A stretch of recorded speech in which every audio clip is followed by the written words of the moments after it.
Oh yeah, I never look at the chat over here. 201-564-5007. Okay. All right.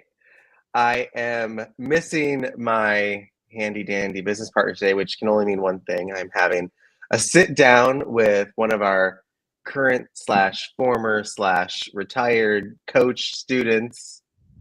Kate's been everything. Kate Kent is here with me today. But before I talk about Kate and all of her adventures at Destroy the Hairdresser, I want to remind you that our hairdresser hotline is open. You can call or text, you can rant, you can rave, you can ask questions. It's anonymous. We will not tattletale on you, but we will read your stories out loud on our podcast and we will answer your questions. So make sure you reach out 201 564 5007. But without further ado, I am so excited to be sitting here with Kate Kent, who was a coach with Destroy the Hairdresser for the past 9,000 years. And Kate, Kate, how are you doing? How are you doing today? I feel pretty good today. I like when I see your face and we get to do some giggling. Well, you've only been out of the game for about a week. So how is that? Nobody out here knows that I'm leaving the game. I know. So, okay, you are leaving Destroy the Hairdresser. We wanted to interview you because we want to hear your whole story. You've been with us as a coach for the longest period of time that any coach has been with us so far. And I want to hear a little bit about your student journey and that transition to being a coach. And then also talking about what made you decide, like, I'm done with coaching for right now. So let's start with you as a student. Okay. Tell me more about why the hell you found DTH and you were like, yeah, those guys, I'm going to work with those guys. Yeah. I wanted to open a salon, and that was kind of the driving force. And I knew that nobody in my area would really give me the guidance that I needed. You know, it would end up becoming gossipy or do this, do that. It would just be the same. And I was real tired of the same stuff. But I saw this need for something different and like a community and working together and being supportive. And I was working for myself at the time in a tiny suite. And I was like, you know what? It's got to be me. Like, it's got to be me. I gotta do this thing.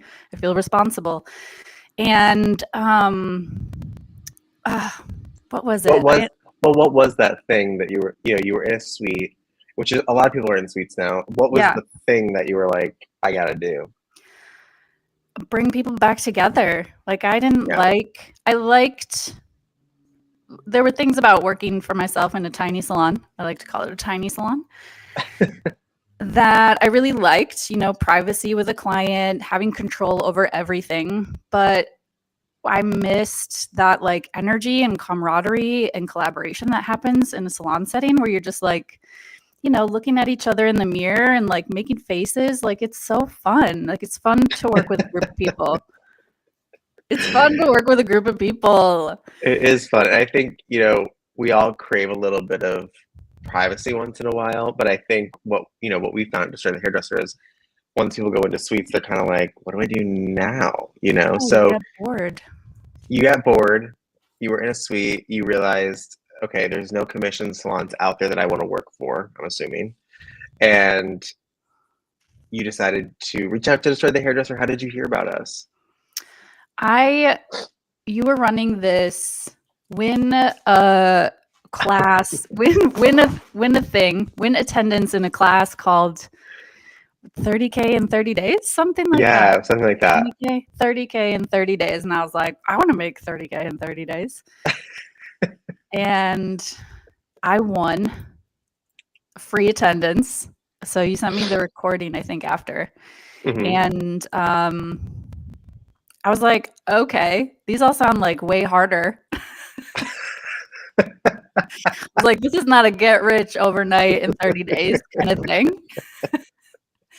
But it was really, we tricked you. Yeah, but it was really good information. And I was like, starting to think about business differently and starting to think about just like longer term stuff. And so I was like, I don't know what I'm doing.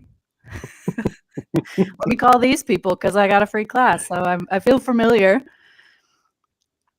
And I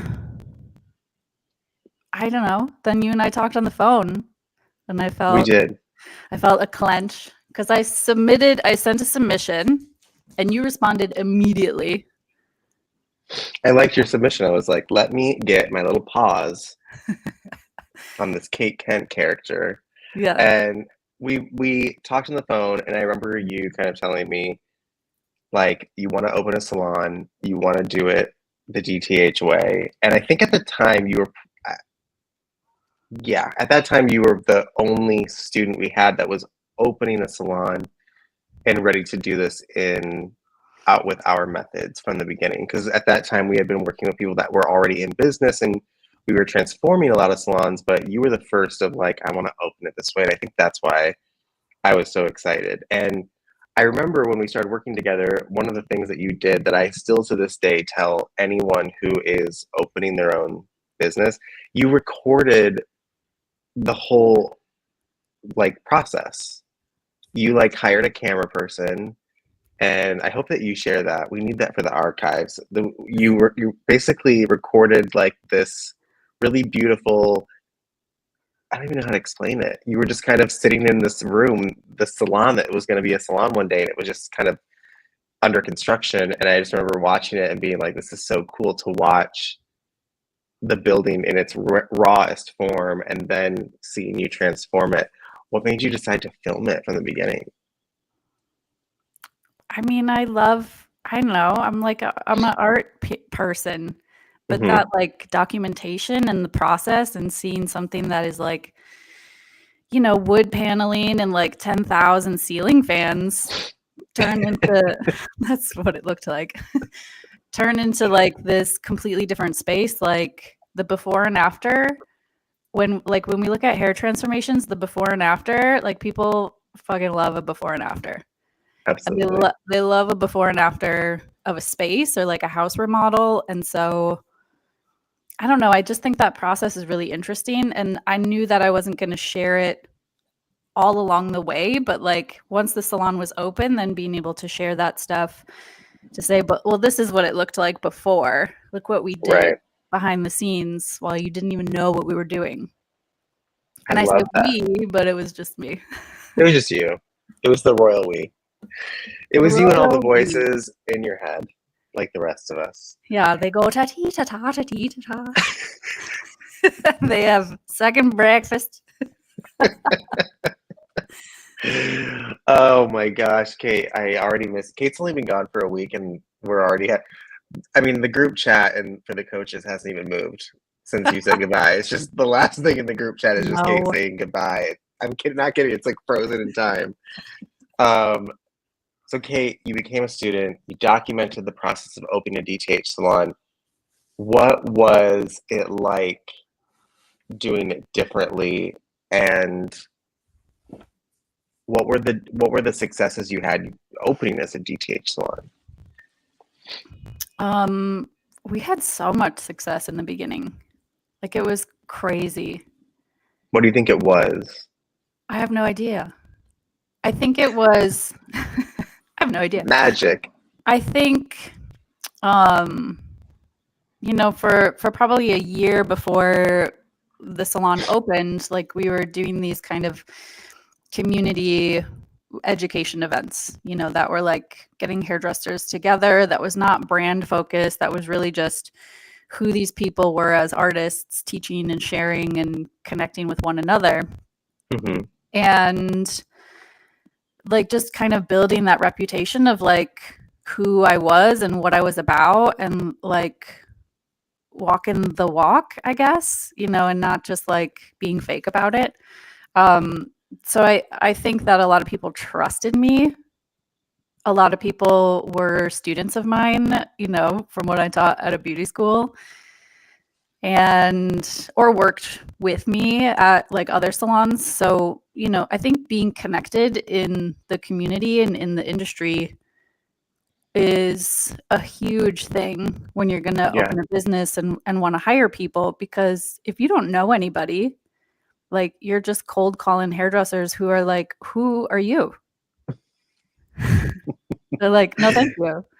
Yeah, you were a little more boots on the ground for quite some time Yeah. in the beginning. And I remember when um, you had these little events in your studio, right? You were No, bringing we had them at other places because my tiny salon was too small. the tiny salon was too small. Tiny And then salon was too small. when you opened Nice Hair in Milwaukee, Wisconsin, which we haven't mentioned, Yes, the good land. what what was what was the response from the community, and what was that like, again, what was that success right away because of all that networking you had done? Yeah, so we started. So when we opened, what did I have? I think 9 chairs total, and so I had 9 employees Day one? day 1, Wow. and they were all busy hairdressers, so they were booked and busy, and like that was it was amazing and terrifying because I was like, well, I need to make sure that everything is ready to go because these people need a place to work.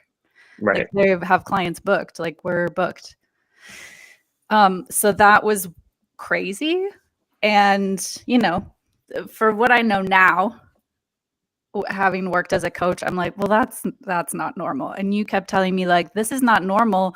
And I didn't know any different. I was like, but I was like, I don't know. I'm busy. They're busy. That's what's supposed to happen. Right. I mean, it was good, It was great. but it wasn't normal Yeah. So I had no in the idea that best way. was not normal. So, yeah, a lot of the success, I would say, I had no idea. It seemed like business as usual, just in a different place that I owned, and there were like dumb things like I didn't have a cash register in the Right. beginning and we were still doing cash. And I was like, oh, I guess I got to count this and bring it to the bank somehow. Like, I guess I got to keep track of this. One of the things that that's one of the stories I love the most is that one of the methods we teach is not to have a front desk. And my favorite story is that that was the one thing that Kate opened with that I was like, this is not, I just want you to know this is not a DTH method. And it was this beautiful front desk. It was so unique. It was so different. It was more like a table Yeah. that people could work at. It was really beautiful. How long was it until you were like, get this thing out of here? And what did you do with that experience? I mean, I think as soon as they put it in, I wanted to take it out. Because I was on the fence, I really, the internal battle of like, I understand how not having a front desk is going to work, but also I understand how having a front desk can work. Yeah. And so I was like, this back and forth of like, but I really wanted to just be this collaborative workspace. Yeah, like a table. But it turned into a front desk place. And what does that mean? where people just sit and talk to each other and drink coffee and, Yeah, where everyone lines up. the collection of hairdressers behind the desk where you're like, get the fuck out of there. What are you doing Right. here? Go congregate somewhere else. And then you pulled a 180, which was even more impressive. What did you do with that space? So we took out the desk and we added in 2 more stations. And yeah, that was great. It I was was like, great. oh, finally. We actually have, if you go to our blog at destroythehairdresser.com, there's a blog from Kate that actually has photos of this transformation. And it's such a great, I'm so glad you actually went through it because it's such a great example of not why you should not have a front desk, but also if you have one, what could it look like if you transform it? So I know it was something that you went through, but the transformation process of that was so great. And of course, like everything, you documented it in just a wonderful way. Now that you're kind of doing everything DTH and running your business, what have been the ups and downs of running a DTH salon? Because it's not, Okay. I don't think it's, you know, we are having people do things differently, which can be exciting, but also it can bring drawbacks. And what's been the lesson in that process that you could kind of share with our fans, followers, and listeners? Yeah, let's see. I mean, I think being somebody that doesn't do it the same way as everybody else, it has its own feeling. And there can be a lot of just internal like like Yes. I'm out here on this little island, like, you know, staking my flag in, like really hoping that, I can turn this into something. So, the ups of that are, you stand out because you're doing something different than everybody else. So that's a plus. That's also a negative, right? You can look at it Right. both ways. Um, I think hiring the right people and like that process. I think after now like 6 years of owning a salon, like I feel really good about how I go through my hiring process now. In the beginning, I was really trying to convince people that this way was really cool. And a lot of people wanted to work for me, I think, because it was me and we had a relationship and they were like, I already know you and this is the new shiny object. So let me get out of this place that is toxic or awful and or abusive and let me come and work for you because you're cool. I'm You are cool. cool. And so I think really learning to um, just put everything out there right away in the hiring process just makes your job so much easier as a boss to just be like, this is not what you think it is. Right. When did you realize? I think this is important because one of the things we try to explain to people is that you can't really convince or coerce people to work for you. It's not a great idea. Yeah. And I think, there's a fine line between convincing and like being excited about your business. How did you start to find that common ground and that kind of middle place so it wasn't convincing but more Um, explaining? yeah, I think, a big thing that we do is have people come to the salon and meet the team and hang out as opposed to like meeting me separately and then coming to the salon and then technical bullshit. So like having them come and talk to the people who already work at the salon. And, I tell my employees, like, whatever they ask you, just answer their questions. Like, be honest, like, be brutally honest. Tell them what it was like for you, what you like, what you dislike, your honest thoughts and opinions about this business and me as a boss. Cause, like, they're going to believe Yes. you over me. Yeah, exactly. What were some of the highs of having a DTH business? Oh my gosh. It's been so much fun. Like, I think it's been so much fun because it is different, but it's like so clear and simple and like there's so much liberation there. Yeah. Like it doesn't take a long time to do the behind the scenes stuff. Like payroll, onboarding even like it's so simple and easy. Yeah. um having team members um like outgrow the space. Like I've had 2 employees open their own salons and several people go to be self-employed and do rental and so like there's a part of that you're like, oh, Right. poor Yeah. me. But there's this other like really cool large part that's like, oh, like these salons are filled with people that learned how to like be more self-aware and have better conversations with clients and charge appropriately. And now they're like working for themselves and making money and like not super concerned about the small stuff. Yeah. Do you think that your one of the things we strive for is that our salon owners are examples to future salon owners? Because right now in our industry, the example of salon ownership is not, I wouldn't say it's the best example of ownership. And when I mean that, it's, you have a lot of hairdress. What I mean by saying that is that you have a lot of hairdressers that become business owners that are not prepared to be leaders or owners. You have people, just making up commissions that don't work. You have salons that are just like, well, this is how my former boss did it. Even though I hate my former boss, this is how they did it. So this is how I'm going to do it.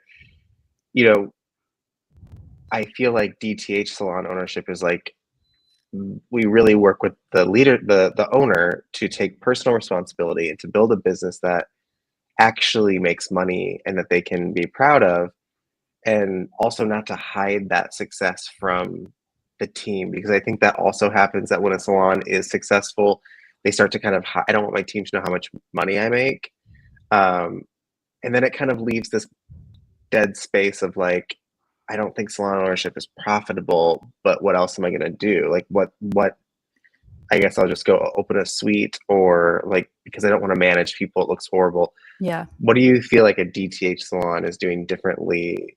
And have you heard anything from staff that have left about like what it was like to work for you versus a different type of boss? Yeah, like the people that have left, it's interesting because, some that leave and go to do rental or be self-employed, they're ready because they've been taking clients. But some of them are like, oh, now I understand like all of these things and these structures. Right. And, a lot of people like, several months or however long later are like, dude, I learned so much about boundaries and communication and having processes and like sticking to them, and not blurring those like relationships sometimes with clients, or like, things of that nature. What was it like for you to learn, and not that you didn't already kind of think this, but the idea of a Destroy the Hairdresser Salon saying, yes, people are going to leave and we support that. I What was love that? that. Yeah, how was that different than maybe what you've experienced before? I loved that because part of why I went to work in a suite was because I didn't feel like I was trying to do more creative things and like go to different classes and like, kind of branch out a little bit. Yeah. And I really wanted the place that I worked to be supportive of that and more flexible and not see it as a threat, because it was actually a benefit to them and their business if I was happy and engaged and, flexing these creative muscles. So I kind of felt like I had to leave because it wasn't really allowed. And Right. then, that process of leaving is so gross. Oh, there's Rusty saying hello. Oh, Rusty. Hello, dogs. Hello, dogs. My dog is taking a nap right now. He hates my podcast. But I never understood or liked how when people leave a place of employment, how all of a sudden you go from like, I love you, you're the best employee ever, to 2 days later, I hate you, we're never speaking to you again, and we're going to talk shit about you for the rest of your career. why do you think that happens? Why is that so common? Because they take it personally and they feel threatened, and they like, I think But they how just, else are we gonna I keep know. our industry going? Like I don't understand it, but like, And then we're mad that everyone's going to suites, but we're like, but you can't ever leave me.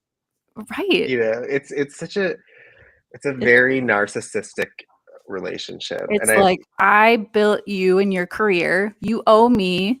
So now when you leave me, I'm going to destroy you. It's complete narcissism. Yeah, it's literally the definition of how a narcissistic parent raises a child. Yes. The The devaluing phase. The devaluing phase. And I really think I think DTH is really trying hard to change that by educating each salon owner that the goal here is not to just find your team and then trap them for as long as possible. That's really not the goal. No. But as a student, you were incredible. You were unstoppable. And then you became an even more unstoppable coach. But you were part of the first round of coaches that we ever hired.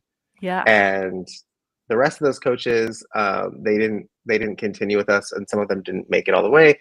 You not only continue with us, you've been with us for the last 7 something years. So what made you become a coach? What were you thinking in that process of, like, you had opened a salon, had become successful? What was the want or the desire to become a coach? I think my whole life I have been reluctantly thrusted into leadership positions. It's Pisces, the reluctant And leader. but also, like, when I have something or I'm doing something that, like, I really love and I'm really all about, and people are curious, like, all I want to do is share it and teach it. You know, it's that way with art, it's that way with my kids, it's that way with, like, you know, weird things where I'm like, let me tell you everything about this Right. program you need to watch and become obsessed about. Like, Also hairdresser. yeah, Very so, like, hairdresser. I mean, I was talking with clients about, you know, emotional intelligence. I was like, well, what if you just chose, you know, your most desired feeling and made your decisions based on that? So, like, I was already sharing these things without really wanting anything in return, just wanting to be helpful. Yeah. And yeah, so becoming a coach made sense to me. It was also super scary to think about, like, how am I going to be impactful to these people? And yeah, it was like really challenging. I think, Yeah. for the people out there thinking that we're, you know, Well, everybody wants to be a coach. That's not only is that becoming more and more common in today's world, which is actually, I think it's great, because I think I think coaches are the result of people saying, I want education and I don't want it traditionally. yeah. So I'm all for everyone becoming a coach. What made you say, I want to do this with DTH? Good question. Why us? Because I was doing all the things. Because I mean, well, yeah, how do I say? well, how Let did learning the tools change your life, I guess? And then well, did that's a that very different question. okay, let's go there, and then I think that would explain maybe why you wanted to become a coach with us. But how Yeah. did the tools, not just the business tools, but like you said, the emotional intelligence and the critical thinking and the reactivity, Yeah. how did that change your life? I mean, it changed my life in so many ways. It changed, I think, I was walking my dogs this morning and I was thinking about this because I knew you were going to ask, like, how did it change your life? And I was like, it really, for me, is like communication. Like, prior to starting with DTH as a student, I wanted to communicate better with people. I wanted to be able to, like, advocate and speak up for myself, but, like, I was so scared of people not liking me, and I was so scared of, people hating me. And I was Mm-hmm. just really scared of that kind of vibe, even though, I mean, sure, there's people who don't like me. Haters gonna hate, Haters gonna hate. But, like, and, like, this has plagued me since I was, like, very, very little, is, like, just, not saying anything and not speaking up. So the thing that was really, I think, life-changing for me is, like, trusting myself and being able to say, I have these thoughts and feelings, and I know how to communicate them with people in a way that, like, is not maybe hurtful, or is hurtful but comes from a place of, like, I'm trying to help you, or I'm trying to protect myself, and I'm just trying to keep business simple. And so, like, all of that has just really clicked for me. And yeah, being able to do that. And then like, like the other big things, like because of that, I was able to like get a divorce, gotta throw that one in there because Yeah. that was a big one for me. Like I could not advocate and communicate and like follow through. That's another big one. There are people listening that I know people listen to this podcast. They're like, they like the disruption, they like the tools, they like the philosophies and all those things. But I also think hearing these stories of like DTH also gave me some tools to get out of a marriage that wasn't working. Um, I know there are people listening that are like, I'm stuck in a marriage that is not working, and Yeah. it's more common than I think we want to all admit. But when I met you, what's so interesting is like, as a coach working with you, kind of like you were very similar. Like I want to, like, obviously everything we've learned at DTH comes from what me and Sid learned from our coaches and teachers throughout the years, and then kind of compiled that for the hair world. So it was very much like, Kate, I want to tell you all these really amazing things. Like that's how coaching feels to me. Is like, let me tell you, like, it's not just a program. It's like, let me tell you all these things that I did that changed my life, so you can like take them and change your life. And as a coach, you never know what the tools are going to unlock when you teach someone critical thinking, how to be more proactive instead of reactive, how to learn about emotional intelligence, and not in the pop culture way, but a little bit deeper. Yeah. And then also how to take risks and build personal responsibility, which, those are business tools. They will change the way you do business, but the side effect is they will actually change the way that you do everything. And as a coach, you never know what those tools are going to unlock for people. When you were a coach, did you teach people, methods and tools and philosophies that also they took and changed their life in different ways besides just business? Totally. They were like, I actually don't want to own a business, like Right. some people are just like trying so hard, but like deep down when they're really honest with themselves, they're like, I actually just want to move across the country and like, Yeah. Awesome. It's funny. The coaches will always come to us and be like, I think the risk is that they need to shut down their business. We're like, that's okay.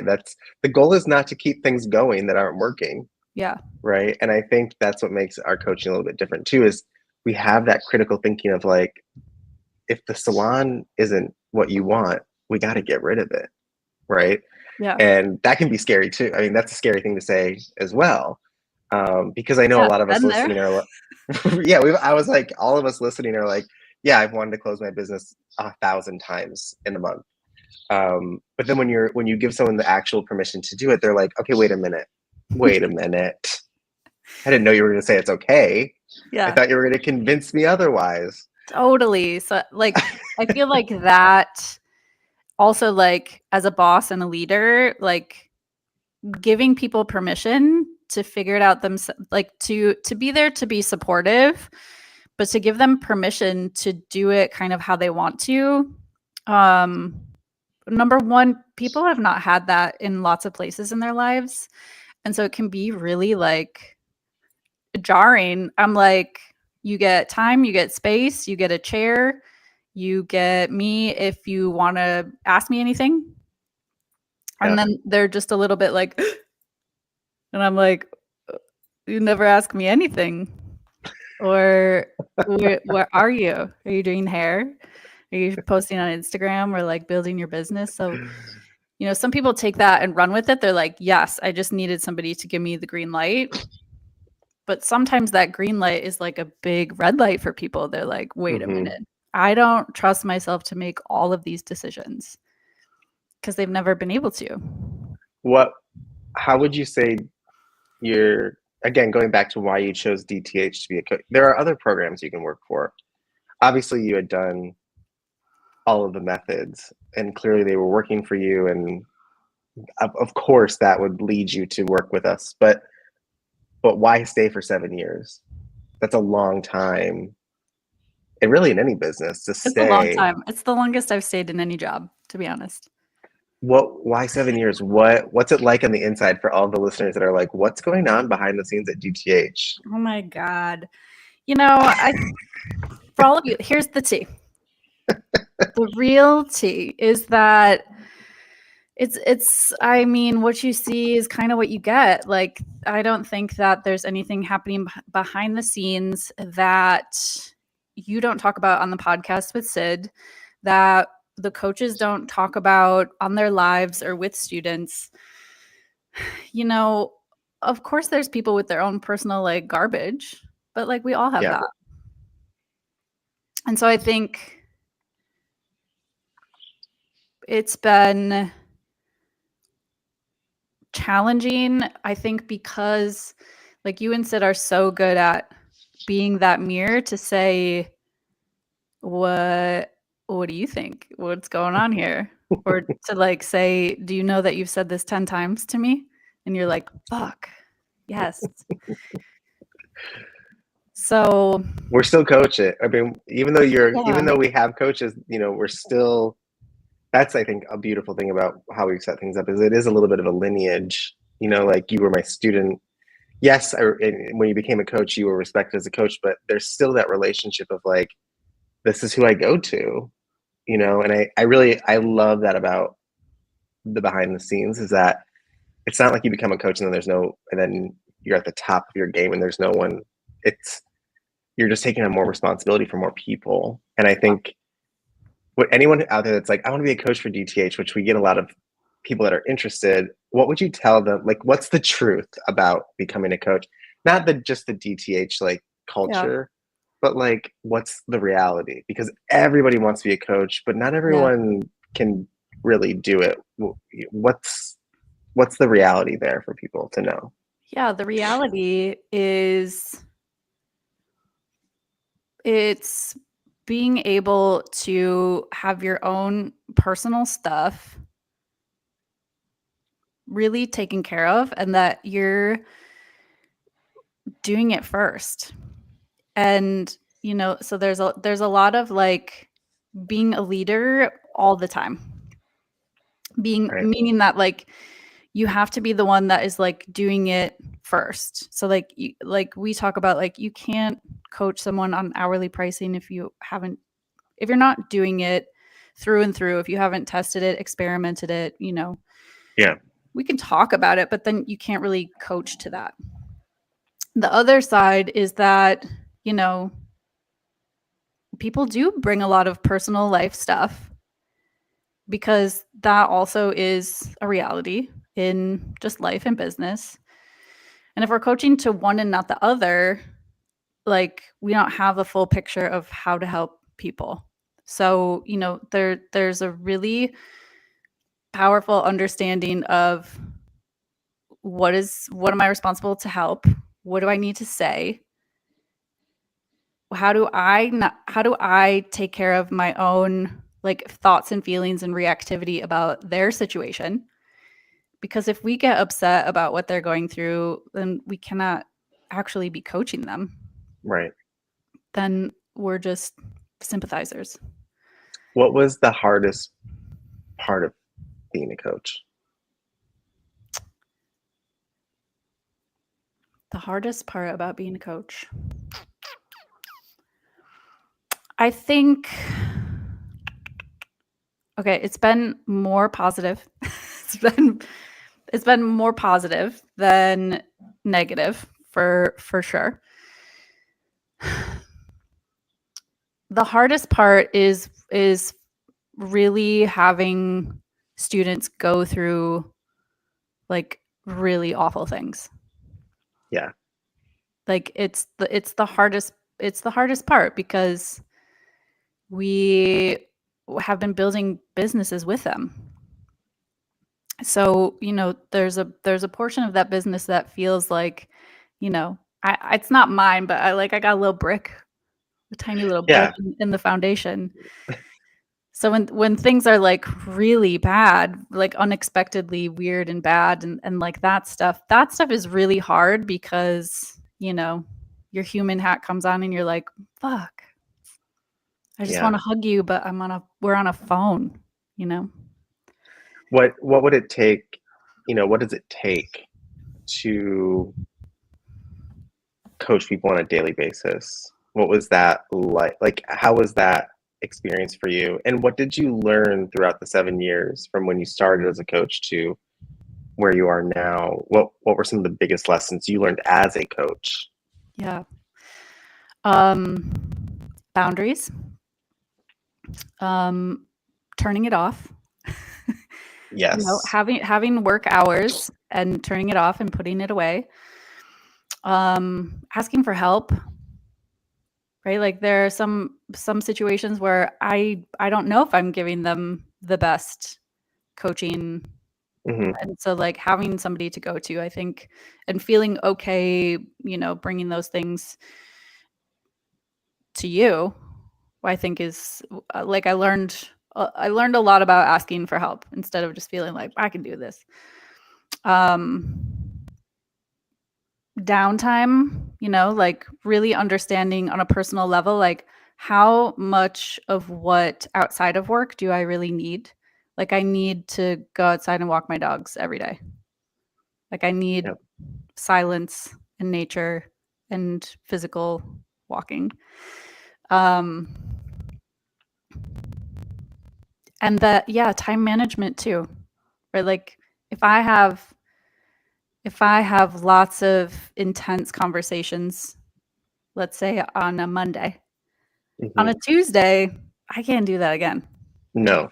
Amen to that. That like the next day has got to be light, so understanding like that, like energetic capacity and, not I'm to gonna blow tell you all a secret that's gonna make Kate lose her mind. Sid, it makes me lose my mind. Sid, who's producing this episode, so she's listening. When she takes coaching calls, she puts them all in either one day or 1 week, and she just powers through. And I'm like Kate, we're both Pisces. I'm like, I'm a day off, day on, day off, day on. Like after one day of helping people, I need the whole next 24 hours to recharge. Sid has a longer lasting battery and can just like go 100 miles an hour. She does take the next week off, so she does do She's that. up in the chat like, but She's like, I'd take a listen, week we're off. gonna tell them. But it's just so I've learned that as a coach too, of like, it's not, what's the perfect schedule, it's how am I going to deal with this. And I think it's also true with hairdressers. Like, Yeah. you should not be working, if you're someone who can't work back to back to back to back, then set up a schedule that is not Yeah. that way. But I think learning those time management, not in a way of how to become more productive, but actually how to manage time based on what I need, I think is a really big one for creatives in general, but definitely for coaches, and I think definitely for hairdressers. Totally. Like, I think anytime you're working with people in that like energetic exchange capacity, right? If you're teaching a class either on a Zoom or in person, if you're doing coaching calls, if you're spending a weekend with your family, like how much of this, like what's that, energy output, and like what do I actually need? And I teach a lot of my students that. I'm like, okay, you're working behind the chair 4 days a week, but then you're teaching another day, you're doing an event another day. So like you're actually working 6 days. They're like, well, am I? I'm like, yes, you are. Yes, you are. You And there's only are. 7 days. They're like, I don't But know why I feel so burnt out. I'm like, really? So you became a student, you opened a salon with the Yeah. DTH methods. You had great success with that. You became a coach. You had great success with that. What made you say, I think I'm done for now with the coaching? It's such a good question because I don't actually know. There was just like through this process, I think I've learned to, trust some of those intuitions and feelings. And there was a feeling of really wanting to try being an artist, like for real. And you and I have talked about this, but like I went to art school, like my original desire in this world was to just be fucking weird and make art and,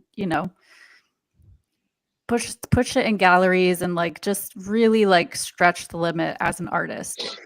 And, life and monies and all of that stuff, I put that on the back burner for 20 years, entered the hair world, loved it, hated it, turned it into its own art form.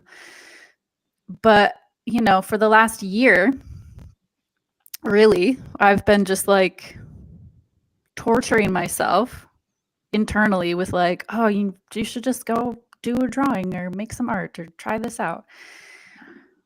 And always making these excuses. And so I had started a little dabble here and there, and felt like I needed to just focus on that.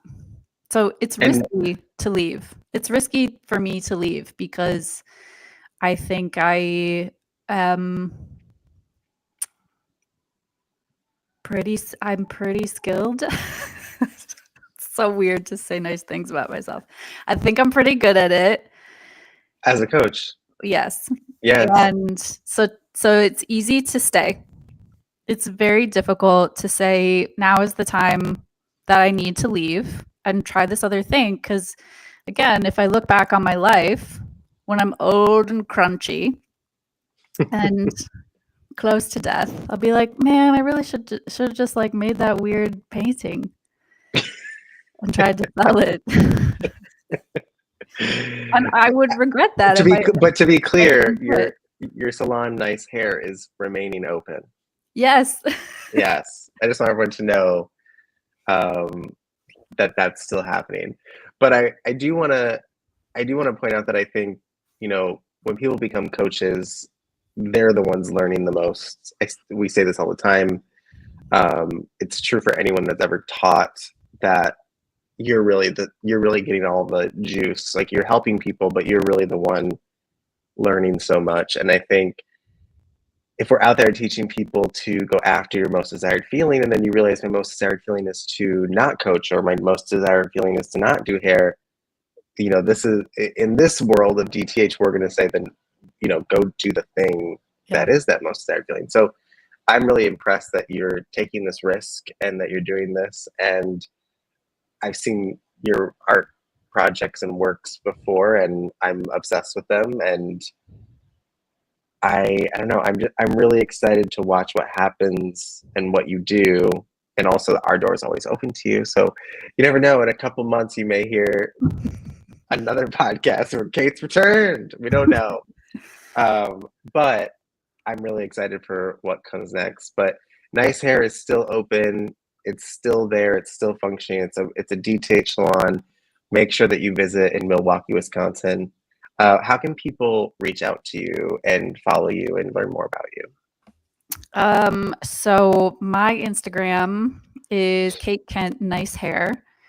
The salon is Nice Hair MKE_salon.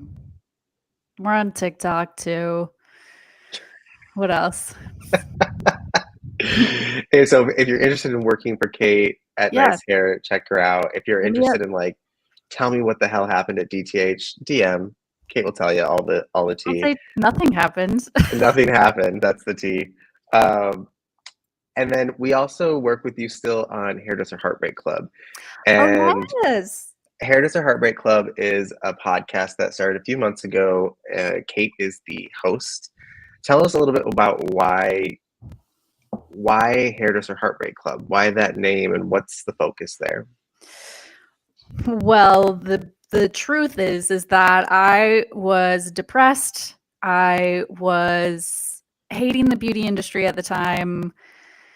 And I was just feeling sad and heartbroken over this industry and all of the stuff and things that go into it. And so I was like, let's talk about this. And so that's kind of how that started. But it's been really fun. It's been actually like really helpful and healing. And I've gotten lovely messages from people saying that, like, I don't know, like I think a lot of hairdresser podcasts, not this one, are a lot of like numbers and this and that and it's like the black and white. And I like talking about silly stories and like funny things, and like, I'm happy to share my own stories and bring my own emotions to the table, because I feel okay doing that now in my life. But I think there's some of these things we don't talk about enough with one another, to say like, oh my God, like that was just soul crushing when like, half my team left. Yeah. You're like, well, you did it to yourself, bitch. You're like, okay. Yeah, but like, can we talk about how that is like really still hurtful? Oh my Yeah, the gosh. toxic one got you. What goes around comes around. That's what it is. That's what the other podcasts are.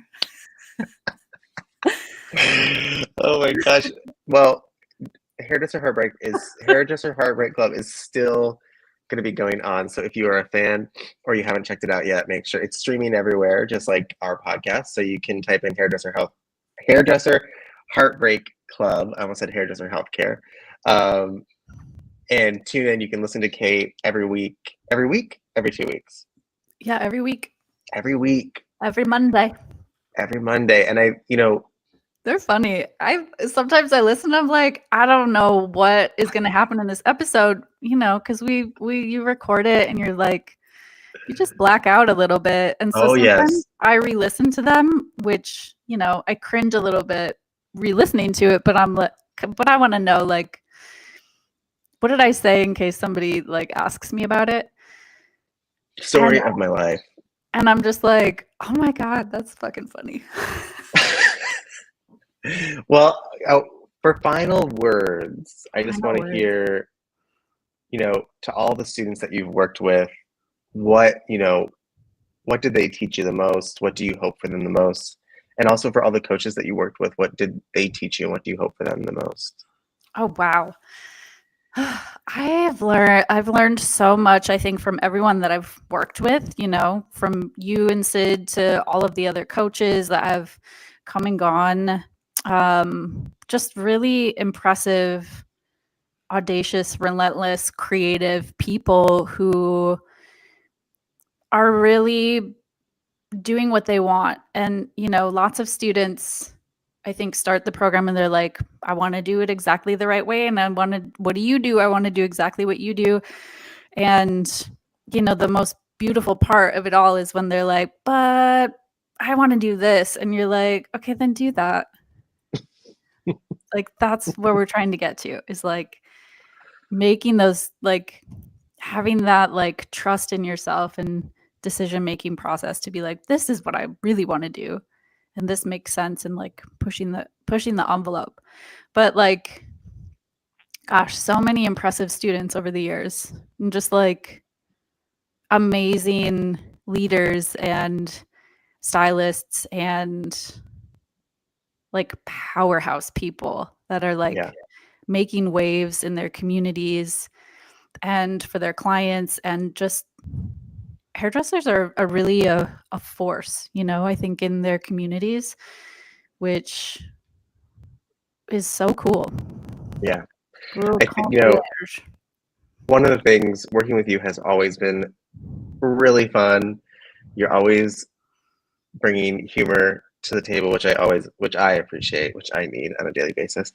But also, we get to hear how students loved working with you, the things you taught them. My favorite thing is when I hear other students be like, Kate taught me this 3 years ago and it changed my life. And I hope that you get what I wish for all coaches, which is 10 years from now, when that person you helped 10 years ago calls you and says, because of you, I could buy a house. Because of you, I got out of that horrible relationship. Because of you, I made more money than I thought, or I make more money than anyone in my family, and I'm a hairdresser. Like, that's what I hope for all the coaches, and you especially, because we do a lot of work with people, and sometimes they, after they leave or if they take a break from coaching, we don't really know, what impact we had.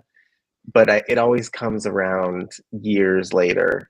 And I hope that you get those messages. And when you do, let me know, because they're always incredible. But it's been a joy working with you. Our door is always open to you. If you want to hear more about Hairdresser Heartbreak Club, it is part of the DTH Podcast Network. You can stream it anywhere. And if you want to reach out to Kate, it's at Kate Kent Nice Hair. Make sure you reach out to her, stay connected. And Kate, it has been a pleasure. And thank you so much for sharing your story and for the last 7 years of service. Happy to have been on the ride. Super grateful. Love you very much. We love you. And scene. And scene. And scene.